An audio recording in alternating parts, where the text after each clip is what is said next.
You've probably seen some elements of India, but do you truly understand the lives of the people behind the stereotypes? Every night, a group of young people takes on some of the riskiest jobs in the world. They open sewer entrances and crawl inside, sifting through mud that might contain traces of gold. The only thing keeping them safe is the support of their friends. They're known as urban gold diggers, risking their lives every time, hoping to find a small piece of gold that could change their lives. But the risks don't stop there. The process of refining the gold is also dangerous and basic. They inhale harmful fumes all day, and they can't afford even the most basic protective equipment. Their hands are worn from years of hard work, and they try to ease the pain by rubbing them against rough surfaces. While the streets are bustling, many people continue to struggle every day, working just to get by.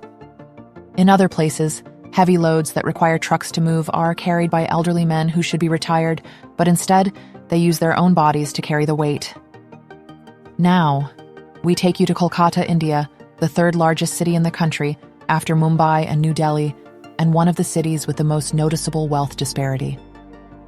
Kolkata was once the capital during British colonial rule, and back then it was the center of India's education, science, culture, and politics. Even today, the city still has many British-style buildings, and many foreigners live here. India's population density is 468 people per square kilometer, over 3 times that of China. The country is often associated with its challenging conditions, and people online sometimes joke about its cleanliness. But today, I want to show you the real lives of India's working-class people and take you to the forgotten corners that are often misunderstood. In the early morning in Kolkata, the city center is already clogged with traffic. To ease the congestion, the market has decided to ban trucks from entering the city. Rickshaws and manual laborers now handle the work. This situation is common, as the large population and low labor costs make it inevitable. A few laborers sweat all day, and their work doesn't even match the cost of running an engine. These workers are called rickshaw pullers, and their boss has been here for 10 years. Though he owns a company, he doesn't have enough money to buy cargo carts, so he rents one for €1 a day. The boss is responsible for all the cargo and vehicle safety. The job involves transporting bicycle frames, rice, spices, and more. Once loaded, the cart carries 4 tons of cargo. These goods, which could easily fit in a truck, are now heavily weighing down the rickshaw pullers.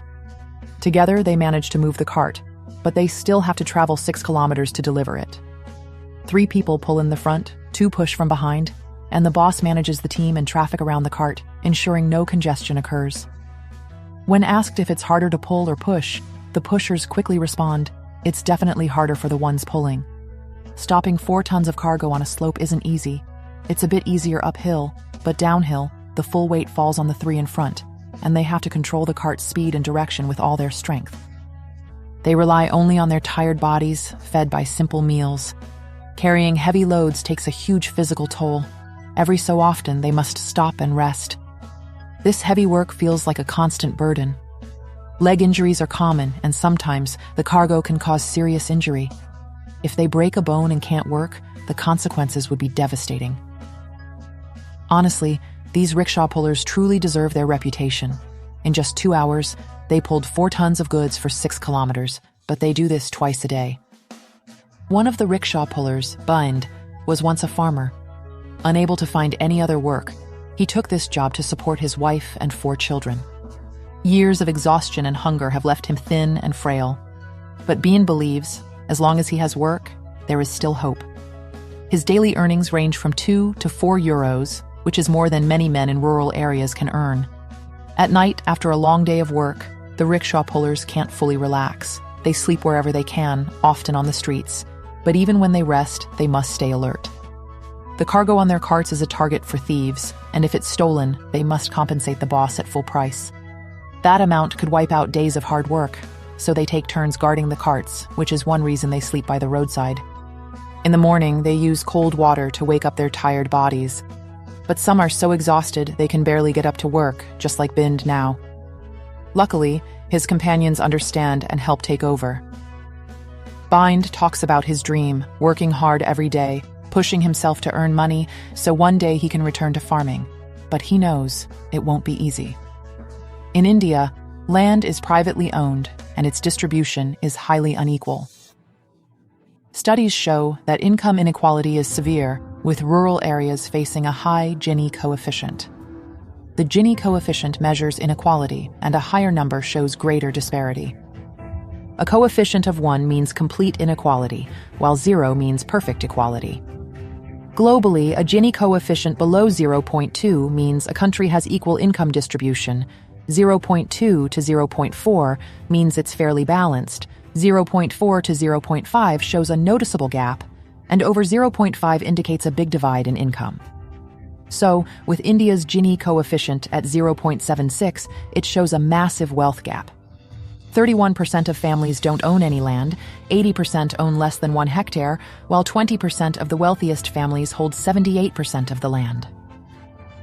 This creates a sharp divide between the rich and the poor, keeping rural areas stuck in outdated systems. Because Bind was exhausted, the rickshaw pullers lost valuable time. After 8 a.m., rickshaws aren't allowed in the city, but by now it's already 8:30, so they have to hustle even harder. Behind them, drivers keep honking, driving their fuel-powered cars, while the rickshaws just seem out of place, blocking the road. The world is changing everywhere, but India still has rickshaws on the streets. With all the honking, the rickshaw pullers just laugh it off and speed up. Did they choose this job? Maybe it was hardship that chose them. Being hated by drivers comes with the job, but some people do appreciate them, like the cops who constantly fine them. To avoid having their goods seized, the rickshaw pullers have to pay bribes, but the bosses don't cover those costs, so they end up paying out of their own pockets with the money they worked hard for. Their shifts usually end by 6 p.m., but since they were late today, they're still working well into the night. They can't afford to be late again, so they try to make up for lost time today to be ready for tomorrow. At the end of the day, they share the earnings, but the boss doesn't make more than they do. After a long day, the rickshaw pullers finally get a proper meal. Despite staying hopeful, Bind still worries about his future. His income is unpredictable, and there are days he earns nothing. If there's no work, he and his family can't even afford to eat. So when he gets paid, he doesn't spend it on himself, but sends it all home to support his family. The stillness of the night makes Bind's struggles feel even more real. But despite his thin, worn-out body, he stands strong as the breadwinner of his family. Bind doesn't love this job, and this life never gives him peace, but he has no other choice. This job is slowly wearing him down, draining his energy day by day. Only when he's able to achieve his dream will he leave it all behind. Honestly, human-powered rickshaws are disappearing for a reason. This group represents India's struggles with development. If India ever wants to change the world's view of its poverty, the disappearance of human-powered rickshaws will be the final step.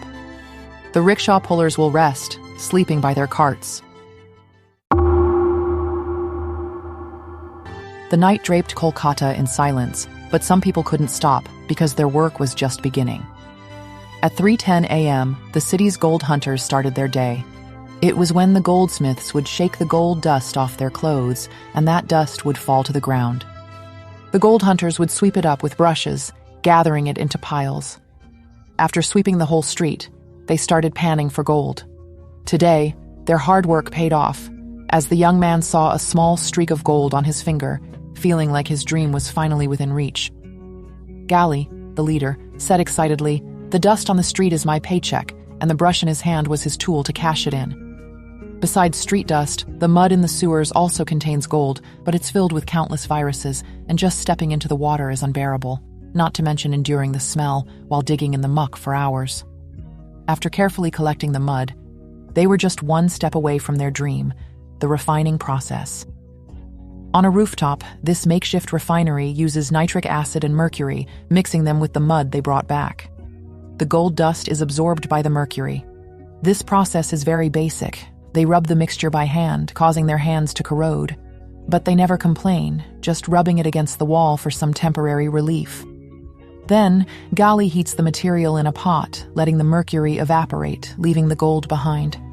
Although they only got a little bit of gold, Gali was still excited, taking the gold to the boss for cash. At the current gold price, Gali's gold was worth 1,500 rupees, But the boss gave him only 400 rupees, saying it had too many impurities. Indians are known for their obsession with gold, and estimates say Indian households hold 11% of the world's gold reserves, which is more than the US, Switzerland, and the International Monetary Fund combined. So, can these gold hunters really get rich from the opportunities in the market? The answer might be harsh. Gailey's unfair treatment isn't an isolated case. Most of these gold hunters are homeless, relying on their bosses for food and shelter. The gold they mine can only be sold to their bosses, no matter how low the price. Gold price changes directly affect their income, but the market price doesn't match what the boss offers. Even if gold prices rise, the boss still pays them very little. The boss claims that rising gold prices aren't good because the higher the price, the fewer buyers there are.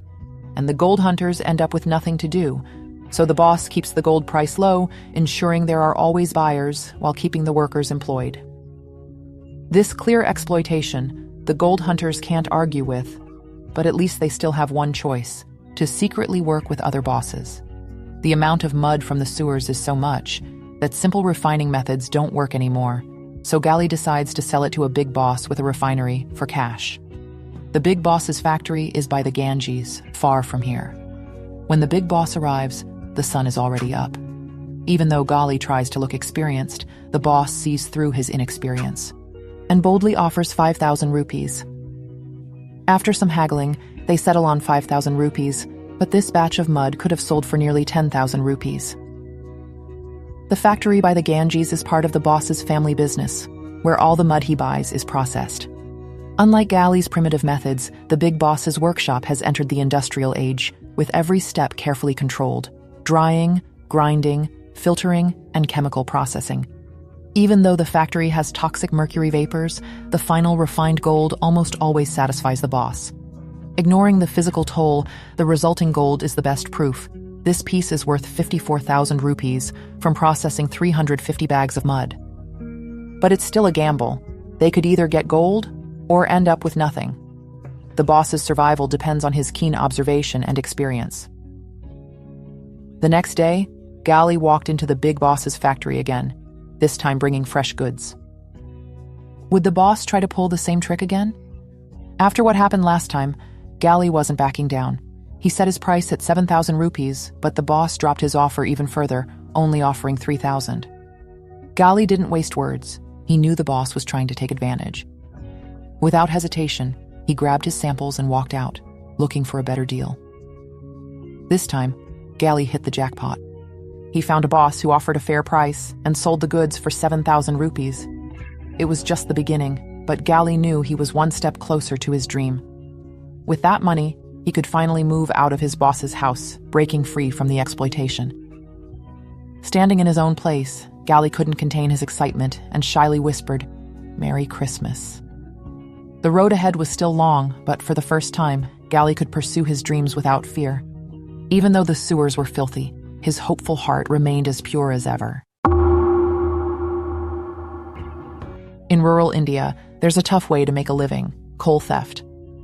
At the Horisenda mine, coal trucks rush by, and young thieves wait for the right moment, looking to grab coal from the truck beds. To them, coal is more valuable than gold. They stand in the road, hoping to stop the trucks, using the driver's sympathy to slow down or stop. Then they quickly climb aboard, throw the coal off the truck, and later gather it all up. When Babru was 13, he stole coal for the first time with his father. His family has done this for 3 generations. Now at 18, Babru leads a gang of thieves. On a normal day, each thief steals from 3 to 5 trucks, and a fully loaded truck can drop 3 or 4 baskets of coal. But today, after 2 hours of work, they only collected a small amount. Babru decides to change his approach. They bribe the drivers, getting them to stop and ignore the theft. Then, they quickly throw the coal down, and when they have enough, they jump off and leave. In their team, everyone has a role. The quicker, younger ones climb the trucks, while the smaller, clumsier ones, like Babru's 8-year-old brother, pick up the coal and fill the baskets. The older uncle carries the heavier loads. Once they're done, they take the coal back to town, where they use crowbars to break it into smaller pieces. Only power plants use large chunks of coal, while regular homes need it smaller and processed. So where there's demand, there's business, and that's how coal thieves like Babru make money. Babru dreams of going to school and becoming a cricket player, but because of poverty, he hasn't even had the chance to try. His father can't afford his school fees, and the weight of life's struggles has buried his dreams in coal dust, leaving him lost and uncertain. Babru's room is empty, with no bed or couch, just a rope for a closet, and a box holding everything he owns. His dream is simple: a TV, a fan, and a big house where his family can all live together, each with their own room. But his dreams feel far away, beautiful, but out of reach. Selling coal feeds Babru's family of 10, but it comes at a heavy cost. The process of burning coal takes a toll on his health. Every 2 days, he burns coal all night, breathing in toxic fumes. Over time, the fumes have damaged his lungs and eyes, but he can't stop. When breaking the coal, the larger pieces crack apart, becoming smaller chunks. They use fire to burn them, and after hours of burning, the coal cools down, ready to be sold as household coal. At dawn, Babru finishes the process, exhausted, but the work isn't done. They load the coal onto bikes and ride 5 kilometers to deliver it. Though the coal is illegal, Babru gets nervous when he sees the police. Thankfully, the police don't bother them today. After an hour of pushing 250 kilograms of coal, they stop to rest, and Babru shares his frustration. The repetitive work is exhausting, but they keep going, just to make a living. Babru's biggest customer is a small restaurant in the slums. He sells most of his coal to the owner at €2 a bag. Receiving the payment is the happiest part of his day. All the hard work makes the reward feel even sweeter. Looking ahead, Babru hopes his kids won't have to work like he does. He wants to send them to school and dreams that one day he'll be able to pay for their education. But as an outsider, it's hard to imagine. Babru's kids will probably have different jobs when they grow up. For 3 generations, the men in Babru's family have survived by stealing coal. For people at the bottom, changing their fate is almost impossible. The struggles of the poor never end. Kolkata was once India's capital and largest city, but after independence, political instability ruined much of the city's infrastructure. Big factories closed, the economy stalled, and money flowed out of the city. This led to Kolkata's long-term decline. With too much labor and not enough jobs, resources were wasted, and traditional industries clashed with modern progress. Kolkata is extremely crowded, with narrow streets, and the conflict between manual labor and motorized transport has made traffic even worse. Even with these problems, and slow modernization, they still have India's largest jute industry, which ranks among the world's top producers, creating more jobs for the locals. Poverty is everywhere, and hard work doesn't always pay off, but without that drive to push forward, life only gets harder. In a country this crowded, everyone wants to change their fate, but only those who fight for it will ever get the chance to see the light at the end of the tunnel. When you're feeling lost, when life gets tough, think about the rickshaw pullers, the families of coal thieves, and the gold hunters working in mud and sewers. I hope their stories inspire you and help you believe that a better future is possible. Et si j'arrête, ma famille meurt de faim. Aller mendier ou prendre les armes contre le gouvernement. The potential of working people is limitless, and as Kolkata's economy continues to open up, things are getting better. The struggles now are only temporary. I believe that soon, Kolkata will look completely different, and people won't have to worry about just getting by. Dreams will no longer feel out of reach. This is a Chen2 documentary, showing you the forgotten corners of the world through real footage. Subscribe to me.